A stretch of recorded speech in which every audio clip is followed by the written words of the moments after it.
Welcome to Gut Honest Truth. I'm so excited to have you here today and talk about all things period related. Katie, thank you so much for having me. It's so great to be on your show. So tell us, because this is the rumor on the streets here, is that you get referred to as the period fixer, the period girl. And I want to know how you got there. Like, what has led you to becoming the period girl?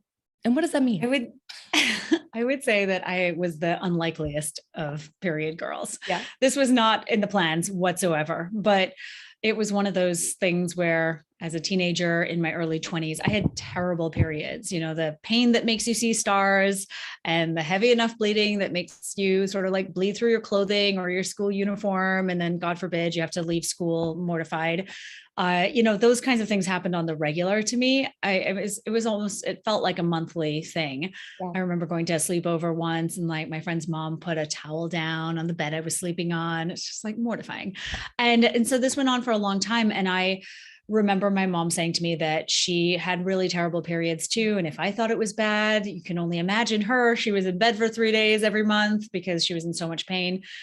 So I was like, okay, I guess I don't have any solutions here. Yeah. And I finally did see my gynecologist. And when I explained everything that was happening, because I just thought it was all normal, but I thought, oh, let me just explain and see what she says. She immediately wrote a prescription for the pill and sent me on my way. And I was thrilled. I thought, oh, I have found the silver bullet. This is it. I'm so pumped. And I remember getting on the pill and suddenly my period was regular. It was not heavy anymore. I remember I, didn't have any period pain after a few months. So all these terrible things that were happening that were really kind of ruining my teenage life were now gone. And that really set me on this journey. I think that was it eventually, because I then started to notice side effects that I didn't know were side effects. And I saw countless doctors for all kinds of problems, and no one really had any solutions or answers or solutions. And it really got to the point where my gynecologist was like a revolving door. I was in and out for chronic UTIs, chronic yeast infections. I felt like every time I had sex, I was going to get a UTI. And that's a miserable existence, right? As we all know, if you've been there. And I got to the point where I ended up taking a UTI medication and I had an allergic reaction to it. And I ended up in the ER, red like a tomato, temperature of 104. So not cool. And when I got out, I was in college at the time, and I went back to class. And I remember seeing a friend of mine who had been raving about this acupuncturist she was seeing. And she literally was like, okay, so are you going to see this acupuncturist already or what kind of thing? And so I thought at that point, I really had to give up on this Western medicine approach because clearly it wasn't working. And I went and saw him, and he was the first person who ever said that the pill might be causing these problems. And so it was, after that, it was years of piecing things together and trying to figure out, why this was happening and that was happening. And I came off the pill while working with him, and I started changing my diet slowly and all of these other things that one does.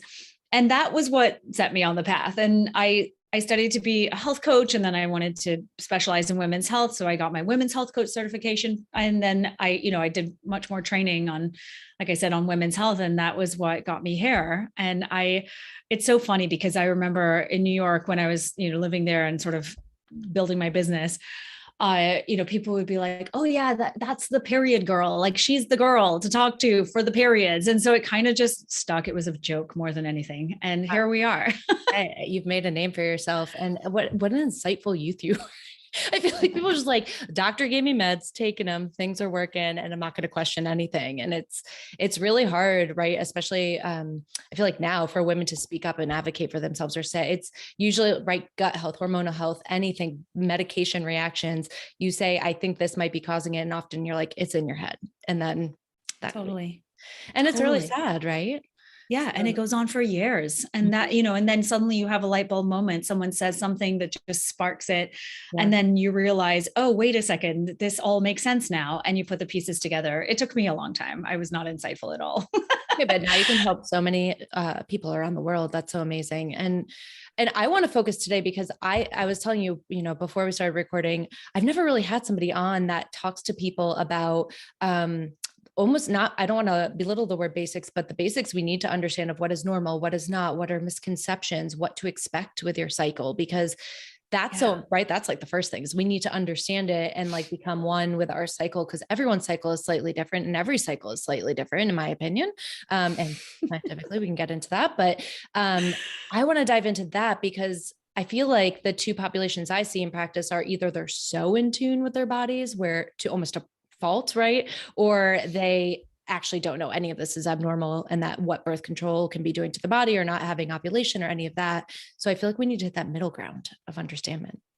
Totally. I agree completely. I know. I'm so excited to have this conversation. Yeah. So tell me, like, start with what in your practice with your clients are you seeing are the biggest misconceptions, whether it's about their cycle or if it's about birth control that you see on a regular basis that you're like, how are we still having this misunderstanding or misconception?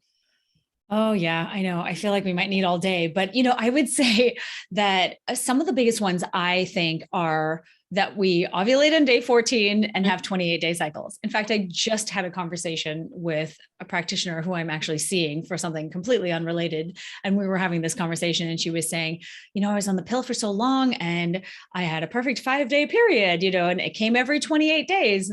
And she had no understanding of the fact, first of all, that she wasn't ovulating on the pill. And secondly, that 28-day cycles every single month is not the norm. And I think that the use of birth control, it being so ubiquitous, has sort of led us to believe that that's totally normal to have a 28-day cycle every single month. And that isn't actually true. Cycles fluctuate, which we'll talk about.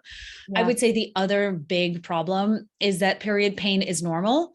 And there's this idea that, totally losing your mind mentally and emotionally during the premenstrual time is an acceptable way for us to live. Mm-hmm. And so I see that a lot as well. People talking about how like, this is okay. Like period pain is normal. Mm-hmm. Meanwhile, pain at any other time in your life, like pain in any other part of your body is not normal, but pain associated with your uterus for some reason is perfectly okay. Even if you're in the ER because of said pain. Yeah. I've heard this many times, women telling me that they're in the ER because they're in so much pain and their doctor's like, well, it's just period pain, it's no big deal.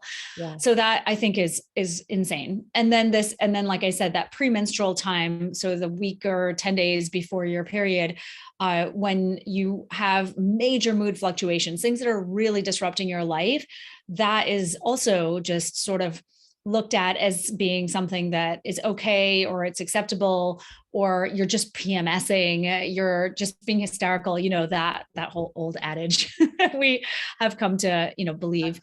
And then I think the final thing is that not ovulating for extended periods of time is perfectly okay. And it's okay for our health.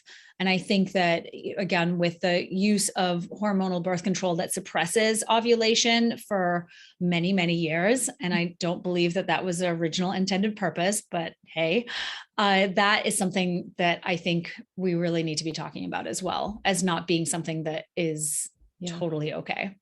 So a broad concept of, how I feel like a lot of functional people say this in practice, but what is common is not normal, right? So what is exactly common is absolutely not always what is normal or should be occurring in the body. Can you touch on really quick just for anyone who isn't familiar that's listening, to the concept of not having a true period? So you're saying, right, you're bleeding on birth control, but you're not. So withdrawal bleeds. Can you just mention that so people are like, wait, what? Yeah, I know, right? It's true. I'm bleeding. Feels like a period. It feels like a period. Looks like a period. Should be a period. Mm-hmm. It's very true. And I think that that's something that we all need to be aware of. So basically, if you're on hormonal birth control and you're not ovulating, or you're not ovulating for some other reason, because there are times when we don't ovulate in our life, that is considered an anovulatory bleed, or a hormone withdrawal bleed, or a pill bleed. If you're on the pill, for instance, kind of like the slangy term for it. And the idea here is that a true period is always preceded by ovulation. So ovulation happens and then you get a period. And that's based on the corpus luteum, that is a tiny little endocrine gland, actually, that forms on your ovary, and it produces progesterone post ovulation. So that little tiny egg is released, and then what's left is producing progesterone.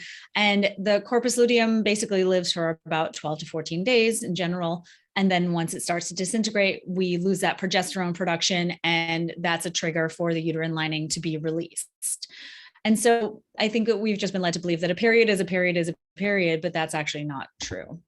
Yeah, absolutely. And so this might be a good moment to kind of jump into the understanding of the cycle, just kind of the highlights of what are the phases, right? Like sort of how should you feel in those phases? What does, what do you need? You just sort of let to like the progesterone with ovulation and how does that all work? So people know how to track, and also talking about tracking, because I know you post about that a lot. And I love that, like different ways to track and how you can't always rely honestly on like an app, right, to tell you that you ovulated. So I gave you threw a lot at you there, but so let's just start with the cycle of the whole menstrual cycle. How does that look for people? And general, use a 28-day general the general overview.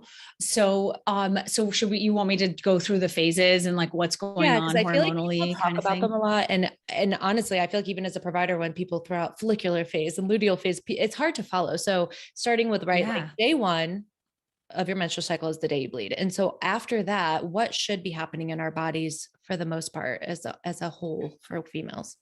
It's true. We like know our period and that's it. I feel like, I've talked about this before, that the period's always talked about as the star of the show, but it's really ovulation that's the star of the party kind of thing, or the life of the party. So first of all, like you said, so day one of your period is day one of your entire menstrual cycle. And that's the difference, right? So your period is your period. Your menstrual cycle is that time between your period and your next period. And I think there's some confusion sometimes for people with that. And so what happens is your period is probably going to last somewhere between 3 and 7 days. That's usually what I like to see. And that is the follicular phase. And so I call it the menstruating portion of the follicular phase, and then the non-menstruating portion. And so what's happening is, well, a bunch of things are happening, but FSH and LH. So FSH is follicle stimulating hormone. LH is luteinizing hormone. FSH is getting your eggs ready at that point, right? So it's coming from your brain, talking to your ovaries. It's telling your ovaries it's time to get these little eggies ready for ovulation. And so what is then happening is your ovaries are responding, and slowly but surely those little follicles are starting to send estradiol back to your brain to say, the job is getting done. Don't need to send too much more of that FSH. And then there's a switch, and LH then takes over. And that's what is going to prep your ovaries for that final, ovulation, the egg release. And so from a hormonal perspective, we have FSH rising, we have LH slowly starting to rise later in the follicular phase. And then we have estradiol rising, and progesterone pretty much stays low at the beginning of the cycle. And what is so amazing is that, this happens every single cycle. And, most of the time we don't even really have any idea what's going on unless we're at ovulation and maybe we feel like a little twinge or some bloating or maybe some ovulation pain, or we might see some spotting or cervical fluid changes, but that's generally it. So we move from that menstruating follicular phase to the non-menstruating, and all these hormones are rising. Testosterone is also rising because testosterone is actually converted into estradiol. And so we end up with all these hormones that are fluctuating at that time. And it's kind of great because, you're essentially what's happening is your brain skills are better, your conversation is better, you're in a better mood, your hair looks great, your skin looks great. All of these hormones are contributing to these external factors. And so as you get closer to ovulation, estrogen is going to peak. Testosterone also will peak at that time as well. And then that triggers this LH surge, and that is when ovulation occurs. So that chosen follicle, because the follicle gets chosen in the mid follicular phase, the dominant one, and that's chosen, and that is going to ovulate. And so the egg is released. And then prior to that, though, right before that, you actually start producing a little bit of progesterone. I think there's a misconception too that progesterone is only in the second half, but it actually comes a little bit before ovulation. And that is, sort of the culmination of everything that your body's been working towards. And once the egg is released, it goes down the fallopian tube. It hopes to meet a sperm cell. If it doesn't, then it just disintegrates and, goes away out with your next cycle. And that is, essentially what goes on there. And then we move into that luteal phase. And so that's that second half of your cycle. And that's really where that progesterone takes over. So that tiny follicle, like I said, is now pumping out progesterone. Estrogen has a little bit of a rise mostly to prepare for a potential pregnancy if that's going to happen in that second half of the cycle. And then we move towards our period. So it's, there's tons of things happening. And like I said, we're just not even aware of all this hormonal fluctuation. Yeah, there's a lot going on, right? Anyone just rewind, listen to that a few times, because there's a lot going on and people don't. And what I see in practice, it's either people know when they're ovulating or about to ovulate, and then they're like, everything goes to like crap for them. Or they have no idea. And they're just like, I keep breaking out. And you have to connect those dots for them that like their skin's breaking out or their bloating is starting or their reflux is even starting right around that time. And there's something off or like being produced that's creating that symptom for you, right? So there's a lot of hormonal connections that can relate to things like gut health, skin health that people don't really recognize that are happening due to the hormonal fluctuations in that time period of cycling, which I think is the body's a crazy place, It's unbelievable. I know, it's totally unbelievable. You have no idea that is going on. There is. And I want people to feel like this is relatively simple, because that's the thing, right? It shouldn't have to feel so hard and complicated. And I think that if you're never really taught this when you're younger, coming into it when you're in your 20s or 30s is a little daunting, because suddenly you're made aware of all of this stuff that's happening that you had no idea. It's completely unbeknownst to you. It's like need to know basis with my hormones. And now, now you're finding out all this stuff. And I think that it's so great to be able to have a general understanding and to know that it's actually not that mysterious or complicated. Yeah. So talk to me more about the ovulation, because you keep mentioning, right, that's really like the star of the show. And people are saying, do we always ovulate on day 14? Or how do I know when I'm ovulating? How do you lead your clients to be like, this is how we track ovulation, or symptoms that people might have outside of you saying like some of the cramping might be happening and things like that? Yeah. So I would say that for me personally, I'm a big fan of tracking your cycle, and whether that's intro tracking your cycle or advanced tracking your cycle, it really just depends on the person and where they are at. But I always start people with tracking the basics. Like, when does your period start? How long does it last for? How much are you bleeding for? Usually you can determine that based on what's going on with your menstrual cup, or, how often you're changing pads or tampons, that kind of thing. And then, I have them track symptoms. So what are your symptoms in that week before your period? And what are the symptoms associated with your period? So those are the basics. And then when it comes to tracking ovulation, again, like a lot of people are just not even aware. And oftentimes so many of us are on the pill or on some form of hormonal birth control, like the NuvaRing or an IUD or something else that is preventing ovulation from happening. And so we are not ovulating, so we don't even realize. So if you're not ovulating, and you're, because you're on a hormonal birth control, then you would want to get off that if that's what you want to do, so that you can ovulate and have natural cycles. So I have people track, any kind of symptoms that they experience throughout the cycle, which mostly includes cervical fluid changes. I feel like you can tell so much. Nobody really knows that.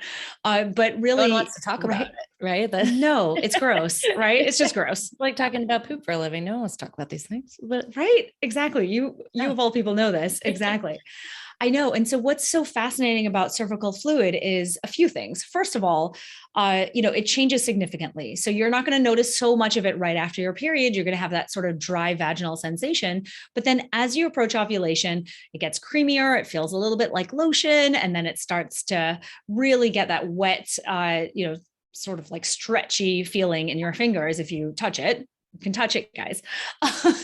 And what happens is on this. I know, right? I feel like, we have to. I think we have to. We really have to know this information. Very out of touch with what's going on in their bodies. Yeah. Yes, I know. And I think that that's a huge contributor to all these female related illnesses that we see and these chronic health problems that so many of us experience. And I think if you know your cervical fluid patterns, you can tell so much. You can have these conversations with your doctor. You can make sure that, it's healthy for you. Your patterns are healthy. Anyway, so that wet, stretchy cervical fluid you'll see around ovulation time and in the lead up to ovulation. And then as ovulation happens and right after, you notice that goes away. And so you start to see this drier, stickier, tackier type of fluid, or you might not see any really at all. Yeah. And that really goes for the rest of the for the luteal phase until your period, minus that little estrogen surge where you get a little bit of that wetter quality again, and then it goes away. But generally speaking, once it's gone, that wet quality fluid, then you've ovulated. That's a sure sign. And Yeah. what's amazing is that the wet fluid is called fertile quality cervical fluid. And the reason is because it actually contains these little channels that the sperm swim up, to get to the egg that's waiting. So it's amazing. And then with the drier fluid or the stickier fluid, it's got this sort of basket weave texture. So it blocks sperm. So our bodies are doing pretty amazing things. Again, like I said, unbeknownst to us. Do you have any of your clients use like LH strips to see when? I'm glad you asked that question. Yeah, sometimes, but I always tell everybody that you really don't want to use those alone. You want to use them in conjunction with taking your temperature, for instance, and I should have mentioned the basal temperature, or tracking cervical fluid or ovulation symptoms. Because LH, like I said before, it rises right before ovulation. So you don't actually know whether you ovulated or not, because the body can try to ovulate multiple times in a cycle.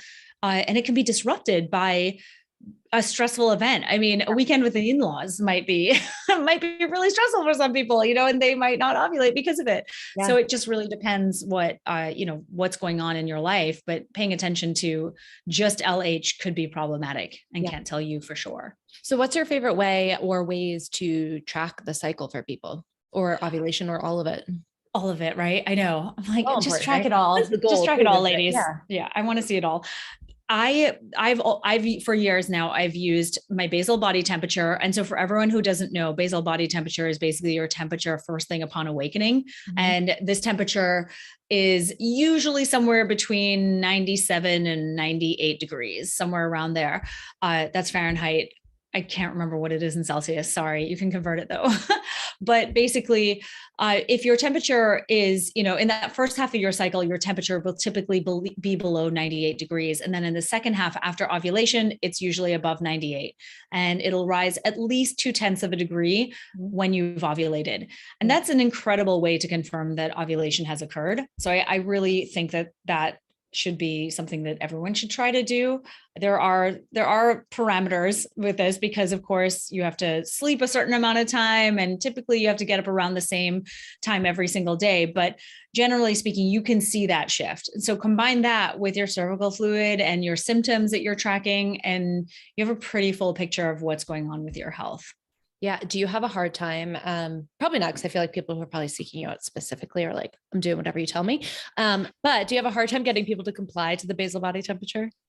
Because I bought the thermometer before and used it, and I'm like, I can't even get myself to do it. So yes. I definitely do. It's a hard one. And it is a hard one. It is a hard, for me, it's so ingrained. Yeah. I will say there's tools. I got tools for you all. But I feel like it is really hard. I mean, it's hard if you've never done this before, but I also want to just reiterate that we can do hard things, ladies. We can do hard things. And like this is in the grand scheme of things, like what? Have a baby, all your hormones, and have your cycle and babies. You can do that. You can use a thermometer. Yeah. We are resilient, very capable human beings. I know that. I trust that. But I really find that it's a bit of a learning curve, but once you get it, and it's great. And the information it provides for you is what I think is so game changing. Because the other thing is that in those temperature patterns that you chart on an app, so I use Kindara, that's one app. There's another one called Read Your Body that I really like as well. There's Clue. There's a bunch of apps. Just find the one that works for you. But once you plot those temperatures, you can, clearly see not only the pattern of ovulation, you can see when you're pregnant. Literally on day 18 of your cycle, you'll know you're pregnant because the temperatures have stayed high and they would have dropped by then. Mm-hmm. And the other thing that is so incredible too, is that you can kind of see if your thyroid isn't so great because your temperatures are lower on the lower end of the spectrum. Progesterone in the second half of your cycle, if your temperatures are lower, that could indicate lower progesterone. Yeah. Like a really spiky zigzag oftentimes means like HPA axis, cortisol issues. So there's lots of ways to see what's going on with your body. And I find that to be really cool, but I'm a nerd. I don't know. Maybe not everyone feels this way. If you have the right guidance, right, and the right tools, it sounds like it's a really inexpensive way to do a lot of advanced testing in the functional world, right? It's a way to get more insight into your hormonal levels that people pay a lot of money to do. And you could do it with Yeah, that's pretty cool, I think. Yeah, I think so too. I agree. I really do. Sounds cool. Right. And I Yeah. think too, like with cervical fluid as well, the other thing is that when you know what's normal for you, Mhm. you're not wondering at ovulation time if you have a yeast infection or Yeah. you have some sort of vaginal infection, which was my situation when I was a teenager. I was so sure of it. I had no idea. I I've had been no through that idea. so many times too Clueless. myself. And I'd be like, oh, it's Right. yeast infection. And then and they're like, it's not yeast. And it's just the hormonal shifts and productions of something being maybe off. That was life-changing for me. I had no idea. Same. And the other thing too is that if you don't know those patterns, like you can also, because your cervical fluid changes so much with not only infections, but it changes with cervical dysplasia, cervical cancer. All of this is, to me, potentially life-saving information to have about yourself. Yeah. Well, people don't realize how much their body, right? That's like me saying, even though obviously I do a lot of hormonal health too in practice, is like your stool tells you so much about your well-being, and people don't, no one knows that. No one, unless they're way in tune with their body, is like, why are you asking so many invasive questions about my body? What is wrong with you? And you're like, you just told me like 50 things that I need to like test or think about or question. Or so it's just to be, if anything about this podcast could help, it's just be more in tune with your own rhythms and body, in my opinion. Could not agree more. Step one, Yep. So I want to jump back more into the tracking and different parts of the cycle, but you kind of alluded to this before. What are the big overarching themes you're seeing that you personally feel are contributing to all the abnormal hormonal health to men and women? Obviously, we talk more about female health, and this is a little bit more geared towards that, but it happens to men all the time, all the time. It certainly does. Tested We're like in an epidemic of low testosterone. Yes, So we yeah, are. So we what are. do you think? Throw things at me. I'm interested. Oh, as in like the hormonal issues that we're seeing and Yeah, like why you think? why is there so much PCOS? Why is there so much estrogen dominance? Why are we having low testosterone? Like, what is going on here? Oh, I mean, so many things, right? Like obviously it's a combination of multiple things, but I think one of the most ubiquitous things is the amount of stress, right? And it's not just like, oh, we're just all stressed, it's like the extreme stress that is pretty much chronic for every woman at this point, and everyone really. But women, I think we have a particularly hard time with that level of chronic stress because of the fact that biologically speaking, we're built to make babies, right? So our hormonal equilibrium tends to get thrown off a little bit easier than I would say a man's does, because of all the things we just talked about, right? This ovulation thing and the fact that this is, it requires a certain level of health, I think, to ovulate consistently. And that's not just physical health, that's mental and emotional nervous system health too. So, when you think about stress and how it impacts your ovaries, no one really understands that connection, right? And so I think what everyone should understand is that your brain is like hormonal headquarters, and your brain is talking to your thyroid, your adrenals, your ovaries all day long, all the endocrine glands in the body, the pancreas, all of it.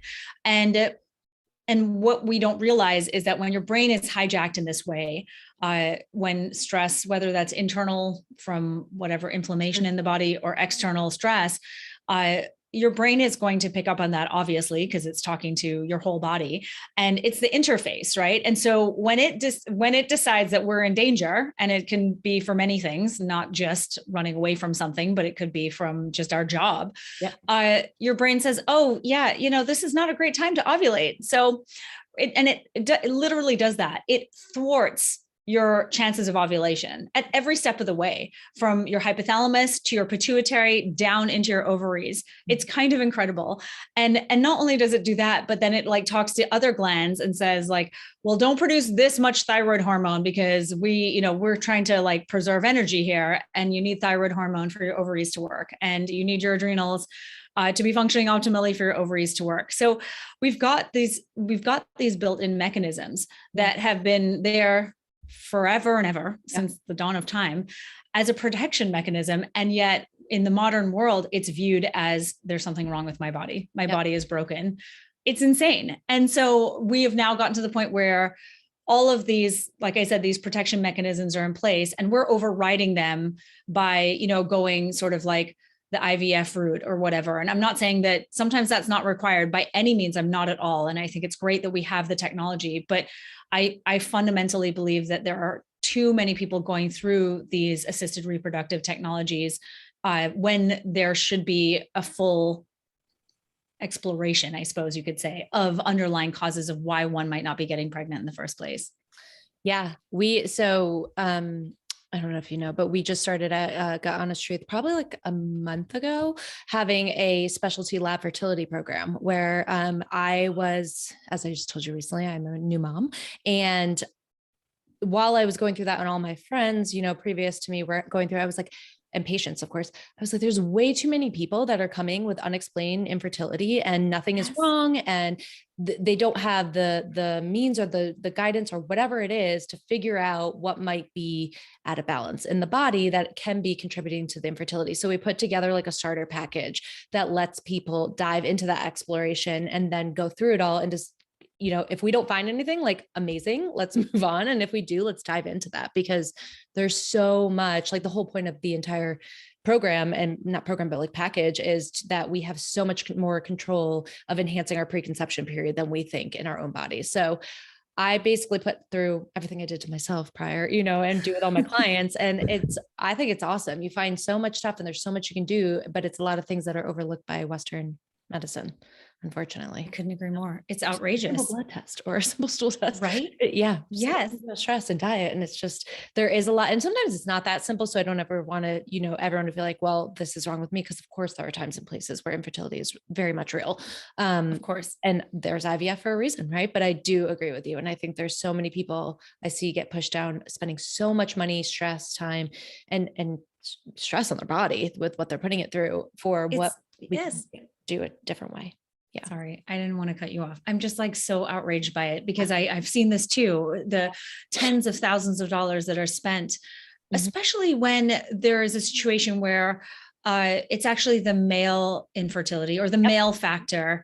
And we're using IVF to address the male factor. And that part, it really upsets me, because it's the diet and the lifestyle piece that's going to change sperm health as well as egg health.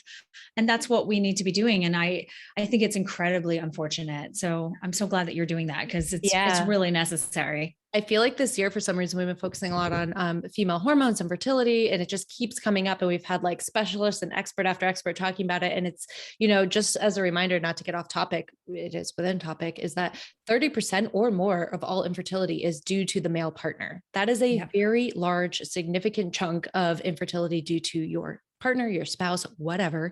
And it breaks my heart. This is not a male bashing moment, but it breaks my heart when I have patients who are spending all this time stressing out, like, what is wrong with me? And I can't get their partner on board.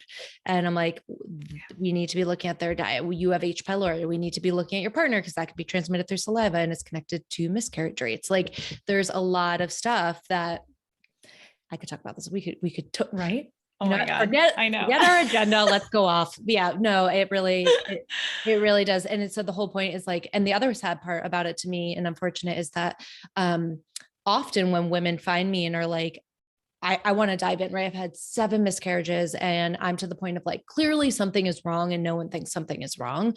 And I have a lot of patients like this, and they're either like, okay, if a baby comes, but clearly something's wrong with me and I just want to fix what's wrong with me, which is great. They're like, okay, something deeper might be going on. Or they're to the point of so stressed out and they're like, okay, it's April, in June, I'm doing IVF, fix me by June. And you're like, well, that's not how that can work. Then it puts your practitioner into a bad position where they feel stressed out and kind of operate as not a great practitioner, because they're trying to like jam it in or not do things because you might be actively trying to get pregnant. So the whole point is like, do this ahead of time if you can, right? Start to get involved in what your cycle's doing, start to get involved in your nutrition and your gut health, and do as much as you can ahead of trying, even thinking about preconception, if you will, So that's why this is all important. And not that your cycles have to be normal or feeling good to have a baby. If that's not the goal, that's okay too, but have your body optimized.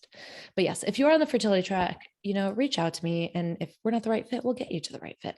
We got lots of friends in those places. So yeah, I agree with you. Sorry to go off on a rant, everyone. So, and I talk about the stress component all of the time, right? Everything, all that energy blood flow is going to shut down to all of those different, or like when a lion's trying to maul your face off, or your boss is yelling at you, your spouse is yelling at you, like your body's not, we need to, have a reproductive system going, or we need to digest. It's like, we need to get out of here. Right. Absolutely. So I think it's so important. Do you have a hard time, and maybe it's not you have a hard time, maybe you just internalize, because this is what I do.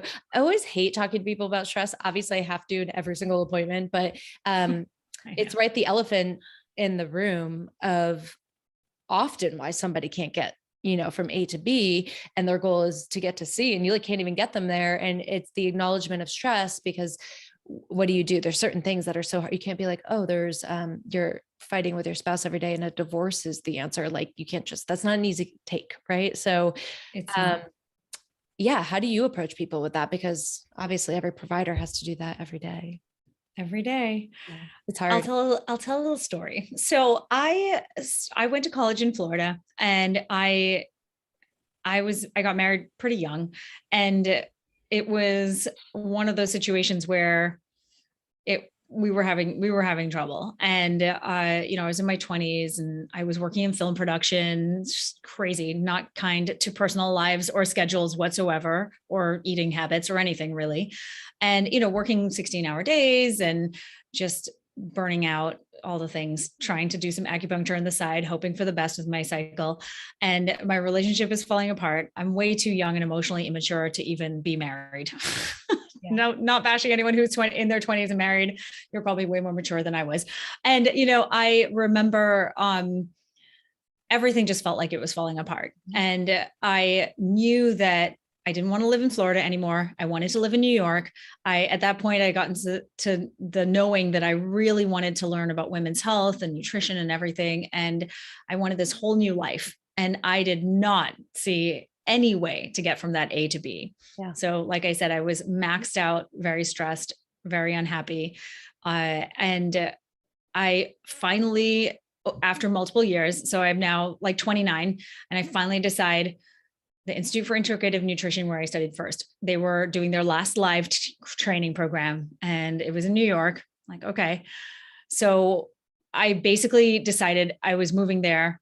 He could come if he wanted, but I was going, and he came, and he found a job there, and we ended up separating the year after, but whatever.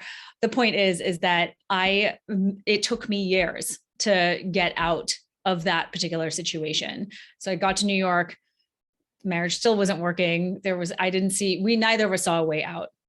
And eventually we separated like a year later, and then I moved into my own place, and I, continued to work in film. And then I worked towards building this health coaching business while I was working in production. So on days off or nights or whatever, weekends. And that was a 7-year process, basically 8-year process. So I just want to say to anyone who feels like, this just feels too hard. Yeah, it's really freaking hard. There's no doubt about that. So you bridge, right? Like I started with, I was seeing a chiropractor, seeing my acupuncturist still, because I was like having a lot of like back and neck issues and all kinds of stuff.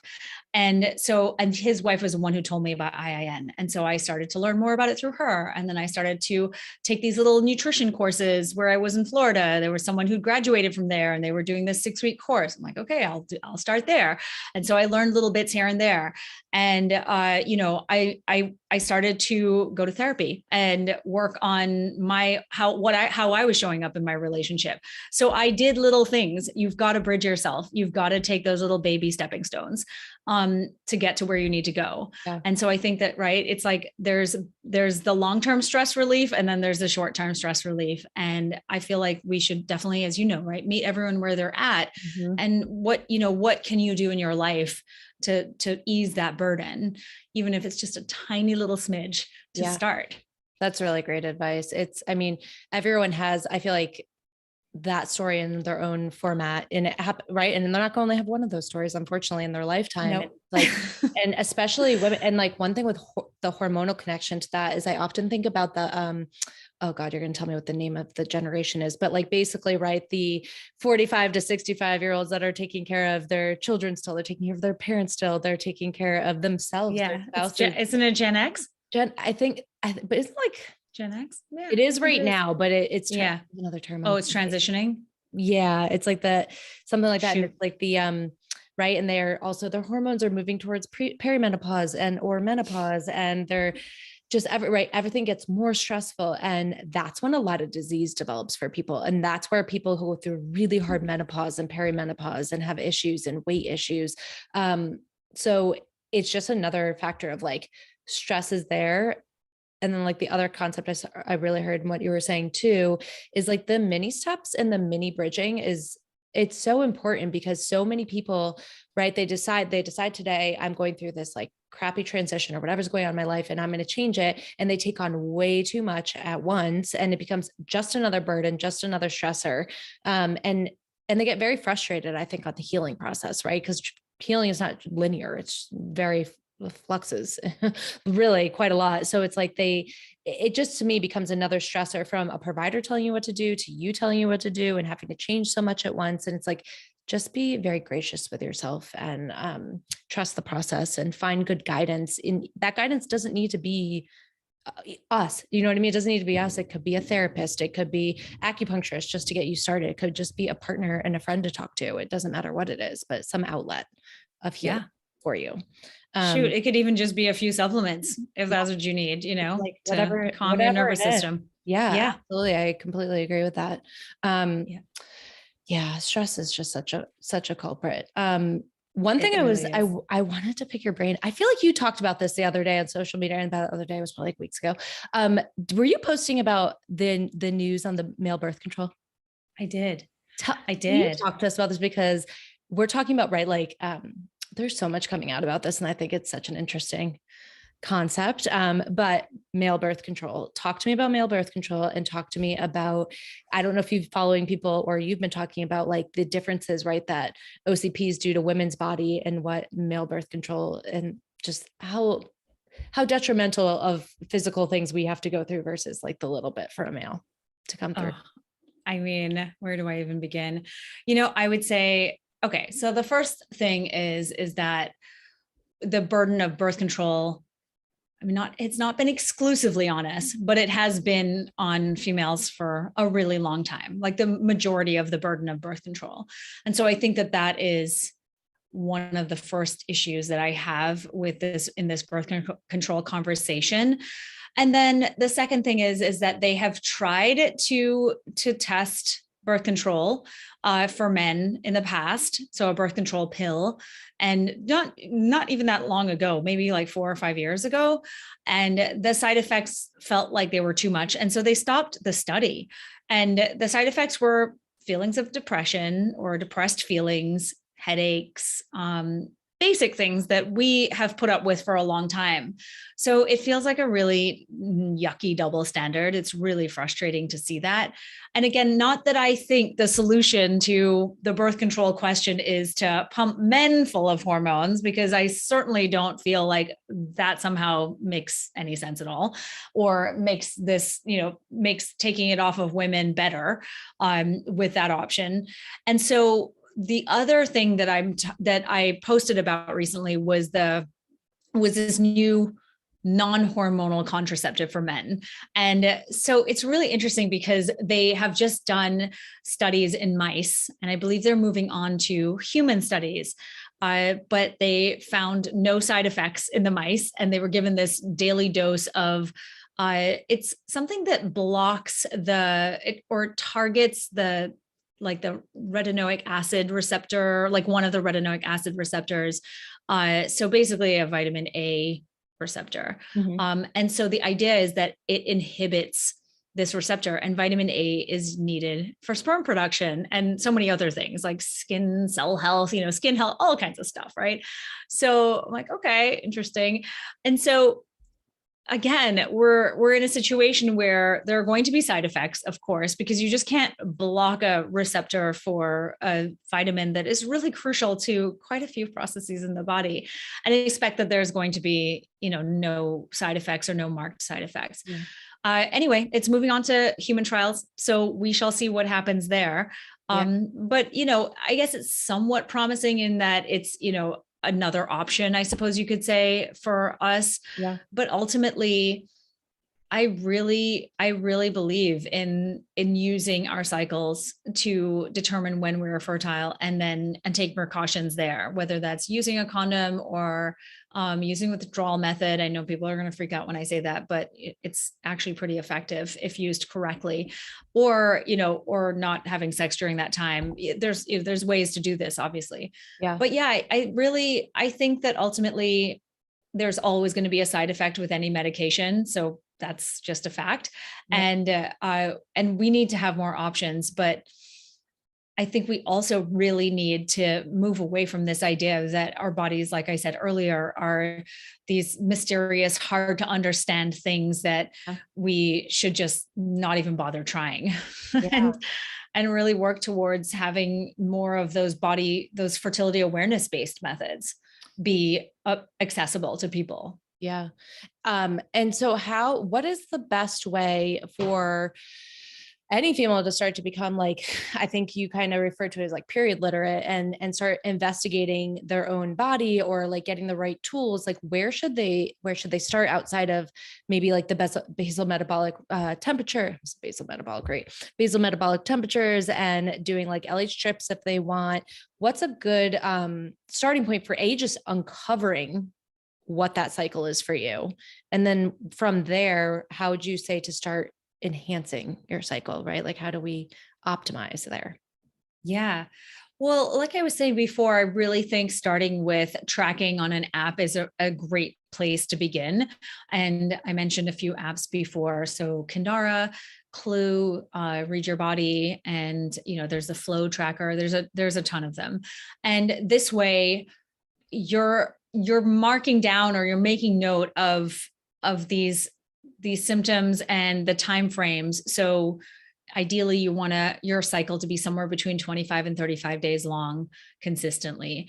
You want your period to be somewhere between 3 and 7 days long. Ideally, your pain is not going to be more than more pain than that will disrupt your life on a daily basis. So that's really the goal, right? You want pain to be at a minimum. And if you're taking more than a few ibuprofen per cycle for period pain, you might want to look into that and see what's going on there.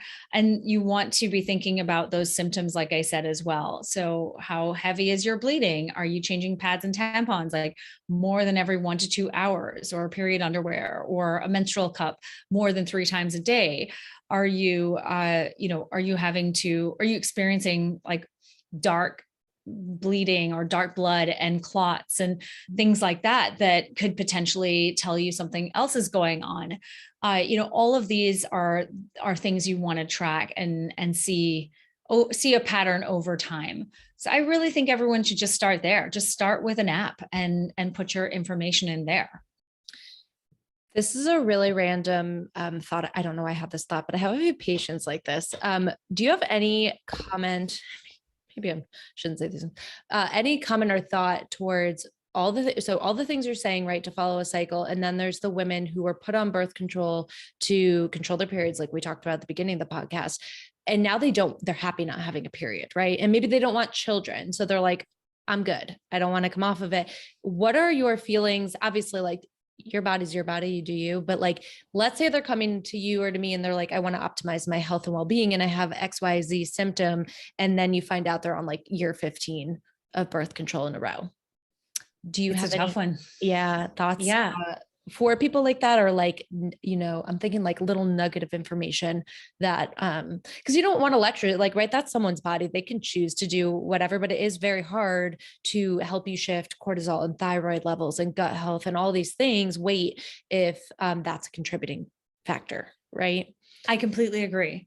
And I will say that oftentimes, I mean, can't say that I've ever had a client who's on the pill and doesn't want to come off of it, because everyone who comes to me usually is having either problems with their period and they've tried the pill and it hasn't worked, or they've been on the pill for a really long time and they're having symptoms and they really want to get off.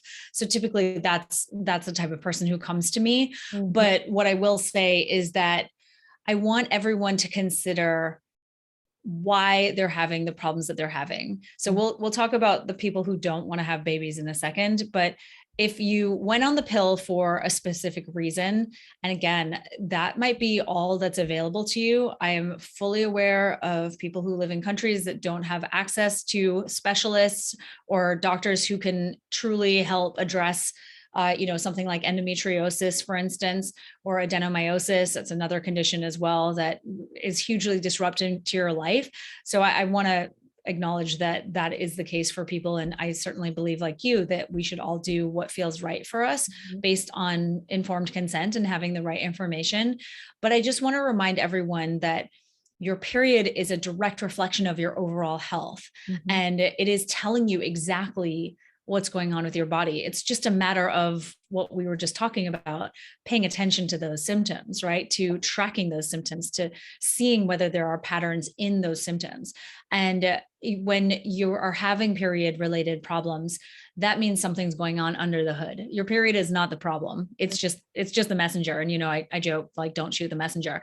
And that really is true. And so what I say is that ovulation is considered a vital body process. It really is. And it's recognized in the literature, even though it's ignored by many doctors all the time, which kind of drives me a little nuts, but it is recognized as being, they call a vital sign. And it says that in research. So, I mean, this idea that we just don't need to do it is really, it's so pervasive, and it's really unfortunate because our brain health and our cognitive function are critically dependent on the production of estrogen and progesterone.